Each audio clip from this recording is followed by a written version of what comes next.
So BJ, you're in such a great mood, obviously, for you. You know, with Frank Trigg, he said this was a dream I forgot I had, you know, to try to get into the UFC Hall of Fame. But is this a dream that you did have all along?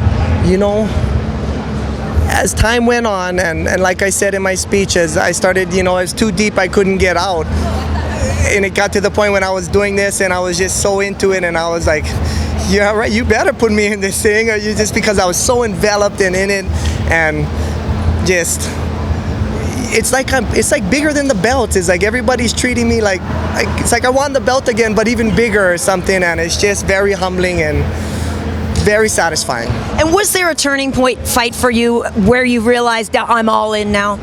It was, and that's why it's funny, like Matthews kind of played me along like a puppeteer. You know, he gave me the first belt and then he beat me and like sent me down to lightweight to be the two-time champ, and then he went and let me beat him again, and that solidified it all. After beating the second one, I think Dana was like, you know what, this kid, he gave everything he had.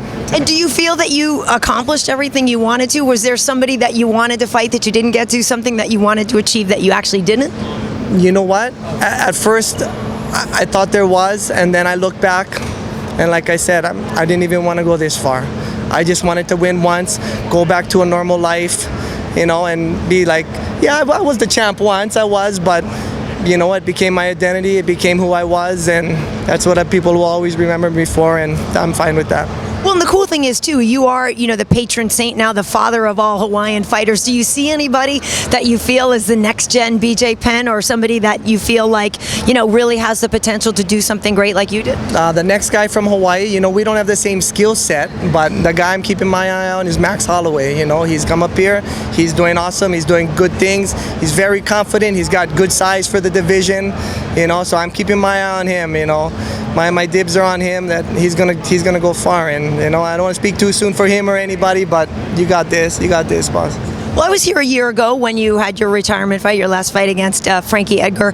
You know, how do you feel in this year since then? Do you feel that that was the right time to stop fighting, or do you think you still could have kept going or should have stopped sooner? You know, I wrestled with that for a while after the fight, and you know, I would say, like, here, if you would ask me, what are you most proud about today, BJ? I would say, I'm proud that I can kind of just put it behind, just kind of put it past me. I mean, don't get me wrong, whenever I walk up to a group of guys, a guy in shape, I look to see how he's going to treat me first, then I get comfortable. If I'm just a fighter, that's me, you know, but I can put fighting, there's a lot of ego and a lot of everything involved, and, you know, we don't want to be the loser at the end of the day, but I'm proud that I can be, hopefully, as mature enough to just kind of say, you know, I had my time, now's your time, and sooner or later it'll be someone else's time.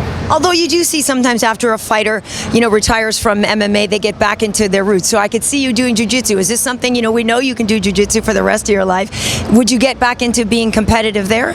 You know, let me just say never, but, you know, I haven't even been training, I've just been doing my health, and honestly, I've been trying to catch up to a lot of stuff that I missed out on life, and you know, and that's kind of why I only wanted to come and win the belt and kind of get back to life, because I still know there's a lot of life out there, and you know, I don't mind being in the gym, but I have lived my whole life in the gym, you know, so you know, if I can get out, I'm enjoying life, just doing other stuff now. But don't get me wrong, I'll tap you out right now. You're taking so many people out there, you know, and I know that Brazil has a special role for you in your career, especially the World Cup, Jiu-Jitsu World Cup. Can you talk a little bit about how Brazil, you know, it's important in your career? They asked me the other day, what's the greatest accomplishment in your career, and I said it's becoming the first foreigner to... Português that you know? Yeah, primeiro gringo campeão mundial faixa preta.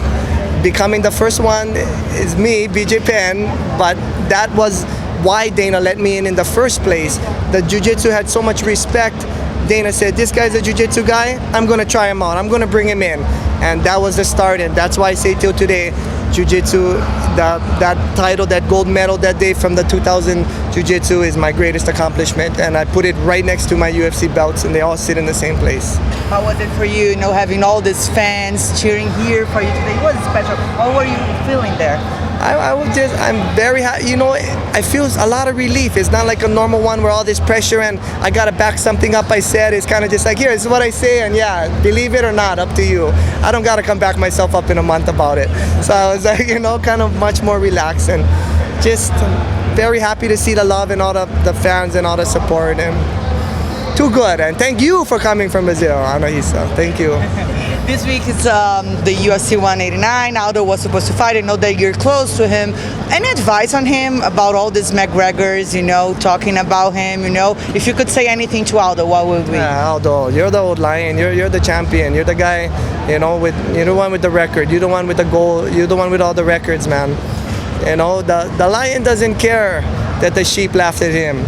Remember that. The lion just stays there. Let all the animals make noise and tease. The guy on the belt's the lion. The guy with the belt's the lion. You know, your mom has been at all your fights, and she comes to other people's fights as well. Your family's been such a big part of this. You know, do they miss seeing you in action, or now are they just happy to have their baby home? Yeah, no, they're definitely happy that I'm not fighting anymore. And actually, my mom started coming to my fights more often towards the end of my career because she just couldn't take it. But the sad part is that's when I started getting older too. Yeah, see, she should have came in the beginning, man. Aldo made the right decision to not take that fight with a broken rib. If Aldo is not 100%, I do not want to see him inside that ring. I do not want to see him in that ring if he's not 100%. If it was you, we wouldn't fight either. You know, I am not in that position. I cannot speak on that. How does it feel to be a legend? I don't know I'm a legend. People keep telling me that. I'm saying, who are you talking to? No, you know what? I think it just, how you doing, sir? Much respect, boss. Let's catch up, Conan. How are you, sir? But back to, I wonder sometimes if I just came at the right time, and you know, like the people today, since they won't get to see me fight live, so they'll just have to take everybody's word for it that I was a legend and watch some highlights. So it's just kind of a funny thing, you know. I'm getting used to it, but it's just funny. It's funny. Well, you know, I work with Kenny, and he did tell you the other day on the air that you were the person who hit him the hardest. So I didn't know how you felt when you heard that. No, I remember him saying that I hit him hard that one time, and well, you saw all the stuff he was saying before the fight. Just joking. But it does feel like, it feels like I'm removed from fighting already. Like, it's like I'm a surfer that's not gonna paddle out anymore. You know, it's funny. It's funny to kind of just look back and like, hey, I'm not mad anymore, man. I'm not mad. And that's good. That's good. Thank you. Thank you so much.